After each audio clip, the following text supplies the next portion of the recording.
Subscribe કરો એ high news India ચેનલને, પછી યુટ્યુબ એપ પર બેલ આઇકોનનું બટન દબાવો અને નિહાળો એ હાઈ ન્યૂઝ ઇન્ડિયા ચેનલ.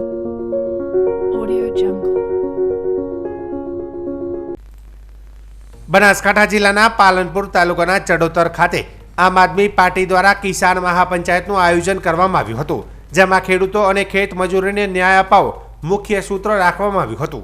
આ મહાપંચાયતને બનાસકાંઠા જિલ્લામાંથી મોટી સંખ્યામાં ખેડૂતો, સ્થાનિક લોકો તથા આપના કાર્યકરો હાજરી નોંધપાત્ર પ્રતિસાદ આપ્યો હતો. કાર્યક્રમમાં પ્રદેશના નેતાઓ ઈશુદાન ગઢવી, ગોપાલ ઇટાલિયા અને ચેતર વસાવા સહિતના આગેવાનો હાજર રહ્યા હતા.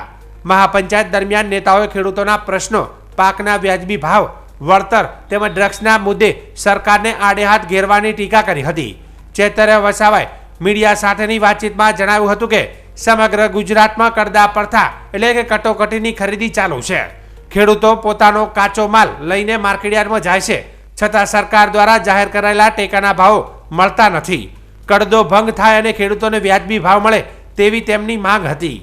તેમણે વધુમાં જણાવ્યું હતું કે કમોસમી માવઠાના કારણે થયેલા નુકસાનનું સર્વે કરી તાત્કાલિક વળતર ચૂકવવાનું હતું, પરંતુ સરકાર વારંવાર નવા સર્વે તથા ઓનલાઈન ફોર્મની પ્રક્રિયા કરાવી ખેડૂતો સાથે મજાક કરે છે.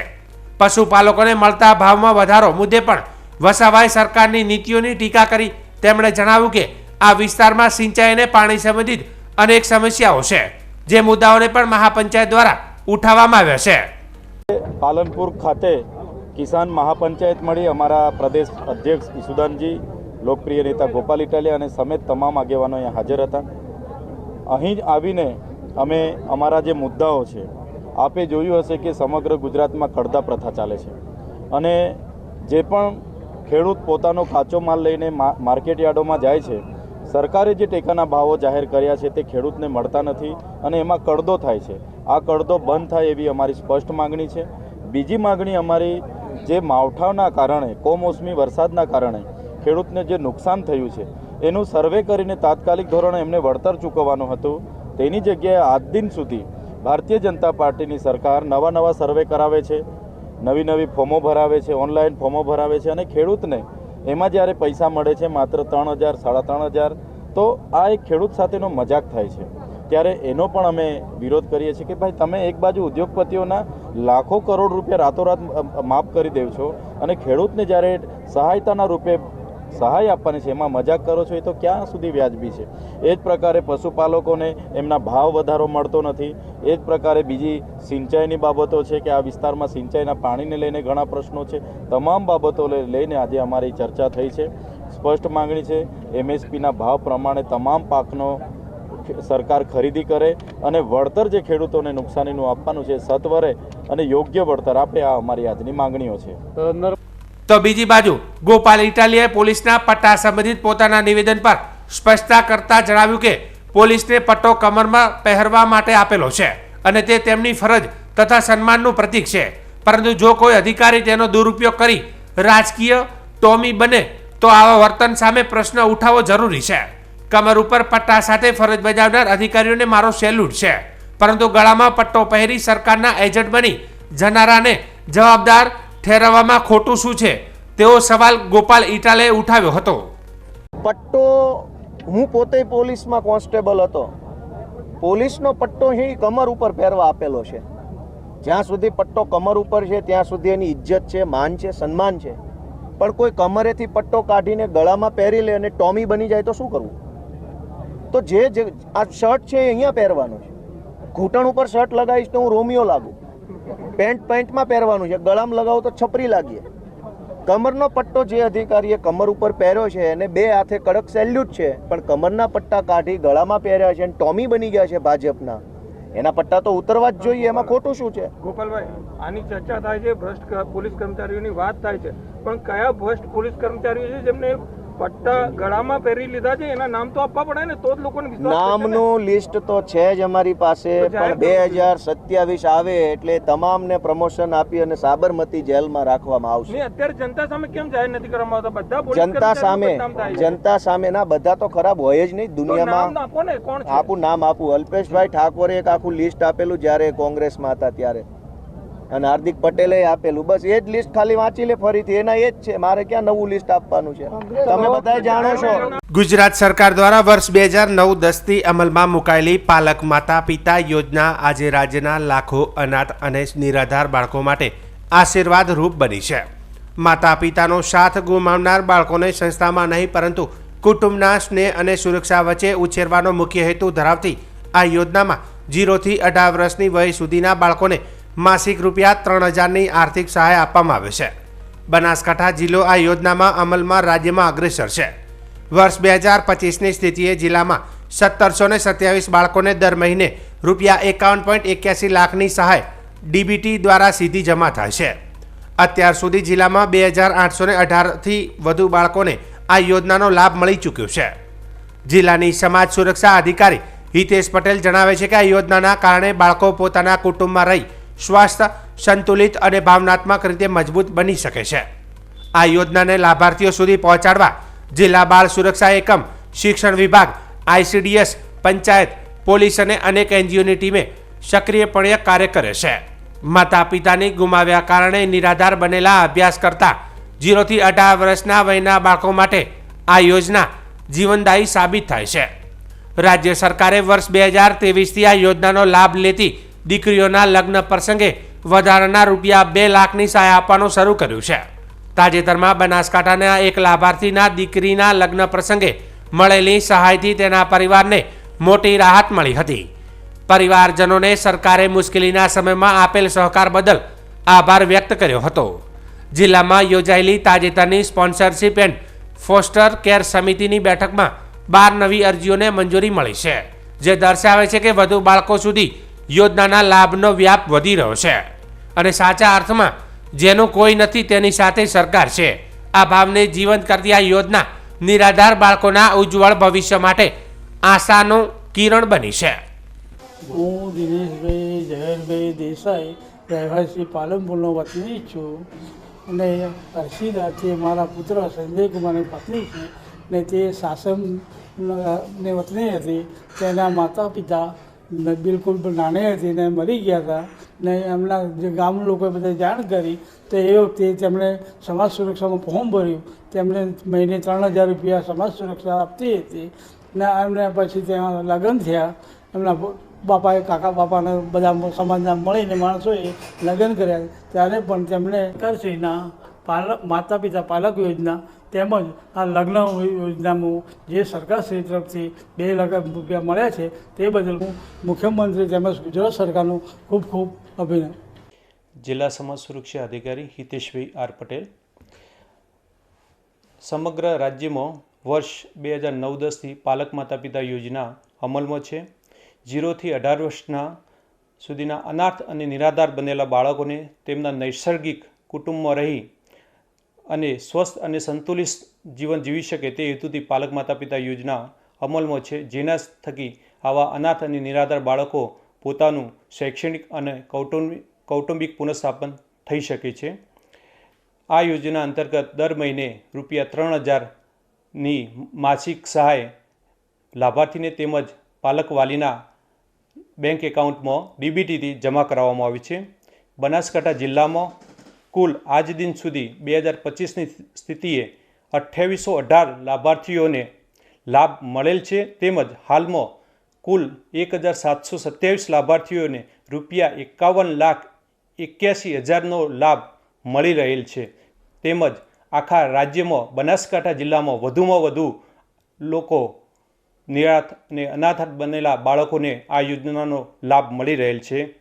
સદર યોજના અંતર્ગત અલગ અલગ વિભાગમાંથી જિલ્લા બાળ સુરક્ષા એકમ, શિક્ષણ વિભાગ, પોલીસ વિભાગ, ICDS વિભાગ તેમજ NGOની સહાયથી આવા બાળકો સુધી માહિતી પહોંચી રહી છે અને આવા બાળકોના ફોર્મ ભરી અને જિલ્લા સમાજ સુરક્ષા કચેરી તેમજ જિલ્લા બાળ સુરક્ષા એકમની કચેરીને મળી રહેલ છે. તેમજ તેનો લાભ આવા બાળકો સુધી પહોંચી રહેલ છે. સમગ્ર જિલ્લામાં નિરાધાર અને અનાથ બનેલા બહુ મોટા પ્રમાણમાં બાળકો આ યોજનાનો લાભ લઈ રહેલ છે. તેમજ હજુ પણ જો આ યોજનાનો લાભથી કોઈ વંચિત રહી ગયેલ હોય બાળકો તો તેઓ આ યોજનાનો લાભ લેવા માટે જિલ્લા સમાજ સુરક્ષા કચેરી તેમજ જિલ્લા બાળ સુરક્ષા એકમની કચેરીનો સંપર્ક સાધી શકે છે. તેમનો અને આ યોજનાનો લાભ મેળવી શકે છે. આ યોજનાથી સમગ્ર રાજ્યમાં અને બનાસકાંઠા જિલ્લામાં મોટા પ્રમાણમાં અનાથ અને નિરાધાર બાળકોને લાભ મળી રહેલ છે. તેમજ સરકારશ્રીની ખૂબ જ એક સુંદર યોજના છે કે જેના થકી બાળકોનો સંતુલિત વિકાસ શક્ય બની છે. વાવ થરાદ જિલ્લાના થરાદ તાલુકાના જેટા ગામે દારૂબંધી કાયદાનું કડક પાલન થાય અને ગામ દારૂના દૂષણથી મુક્ત બને તે માટે એક મહત્વપૂર્ણ બેઠક યોજાઈ હતી. લાંબા સમયથી દારૂના વેપારથી પરેશાન ગ્રામજનોએ આ મુદ્દે હવે સખ્ત વલણ અપનાવી ગામના ભવિષ્ય અને યુવાધનની સુરક્ષા માટે સજાગ બનવાની જરૂરિયાત વ્યક્ત કરી હતી. બેઠકમાં ગામના સરપંચ, આગેવાનો, વડીલો, યુવાનો તેમજ મોટી સંખ્યામાં ગ્રામજનોએ હાજરી આપી હતી. ગામમાંથી દેશી અને વિદેશી દારૂના વેચાણને સંપૂર્ણપણે નાબૂદ કરવા ગ્રામજનોએ સર્વસંમતિનો સંકલ્પ કર્યો હતો. બેઠક દરમિયાન દરેકે એકમતથી જણાવ્યું કે દારૂના કારણે યુવાધનનું ભવિષ્ય અંધકારમય બને છે અને ગામનું સામાજિક વાતાવરણ પણ પ્રભાવિત થાય છે. તેથી હવે દારૂબંધી કડકપણે અમલી બનાવવી આવશ્યક છે. ગ્રામજનોએ ખાસ કરીને પોલીસ અધિકારીઓને ગામમાં ચાલતા ગેરકાયદેસર દારૂના વેપારમાં સંકળાયેલા બુટલેગરો તેમજ અસામાજિક તત્વોની સંપૂર્ણ યાદી સુપ્રત કરી હતી. પોલીસે ગ્રામજનોની માંગને ગંભીરતાથી લઈને આ તમામ નામો સામે તાત્કાલિક અને કડક કાર્યવાહી કરવાની ખાતરી આપી હતી. પોલીસ તરફથી જણાવાયું છે કે દારૂના વેચાણમાં સંકળાયેલા કોઈપણ તત્વોને છોડવામાં નહીં આવે અને ગામને નશામુક્ત બનાવવા માટે સતત દેખરેખ રાખવામાં આવશે. વધુમાં પોલીસે સ્પષ્ટ કર્યું કે કોઈ વ્યક્તિને પુરાવા વગર ખોટા કેસોમાં ફસાવવામાં નહીં આવે તથા કોઈને અનાવશ્યક રીતે એટ્રોસિટીના ગુના હેઠળ બળજબરીથી દાખલ કરવામાં આવશે નહીં. તે ઉપરાંત ગામ બહારથી જેટા ગામમાં દારૂ સપ્લાય કરનારાઓ પણ ઓળખ કરી તેમની સામે કડક કાર્યવાહી હાથ ધરાશે. ગ્રામજનોએ પોલીસના સહયોગને આવકાર્યો અને પ્રયાસથી ગામને દારૂના અભિશાપથી મુક્ત કરવાનો સંકલ્પ વધુ મજબૂત બન્યો હતો. જેટા ગામ હવે નશા મુક્ત અને સુરક્ષિત સમાજ રચવાની દિશામાં આગળ વધી રહ્યું છે. આજે જેટા ગામના આગેવાનો, યુવાનો સાથે, વડીલો સાથે મળીને દારૂના દૂષણને ડામવા માટે અમે મિટિંગ કરેલી. સાથે પોલીસને બોલાવી અને બુટલેગરોનું લિસ્ટ આપેલું. આ લિસ્ટમાં પોલીસે અમને ખાતરી આપી છે કે આ જે બુટલેગરો છે એમને તાત્કાલિક ધોરણે અમે ડામી લઈશું અને દારૂ વેચનારને અમે કાયમી ધોરણે તટસ્થ તપાસ કરી અને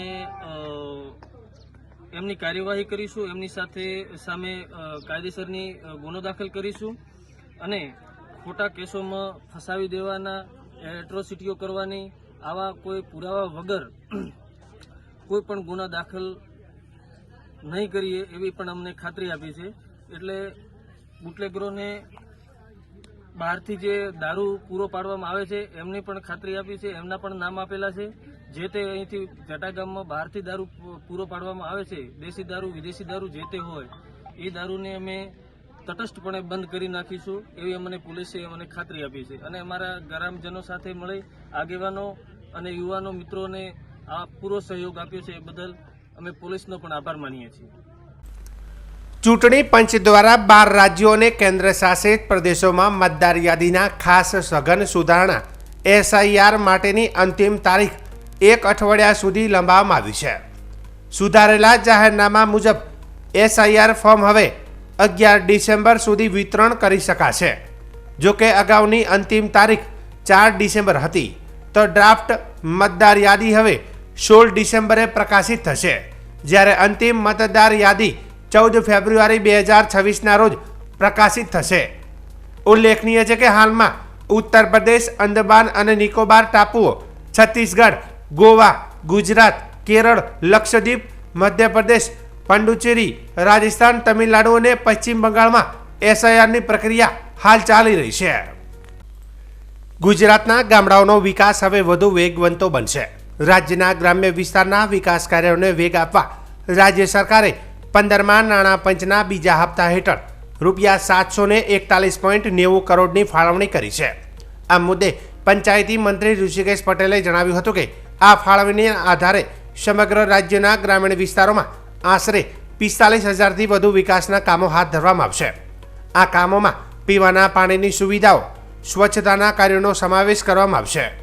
મંત્રી ઋષિકેશ પટેલે વધુમાં જણાવ્યું હતું કે રાજ્ય સરકાર ગ્રામીણ વિસ્તારોના સર્વાંગી વિકાસ માટે સતત પ્રયત્નશીલ છે અને રાજ્યના ગ્રામીણ વિસ્તારના નાગરિકો સુધી જીવન જરૂરી તમામ સુવિધાઓ પહોંચાડવા માટે સંપૂર્ણપણે પ્રતિબદ્ધ છે.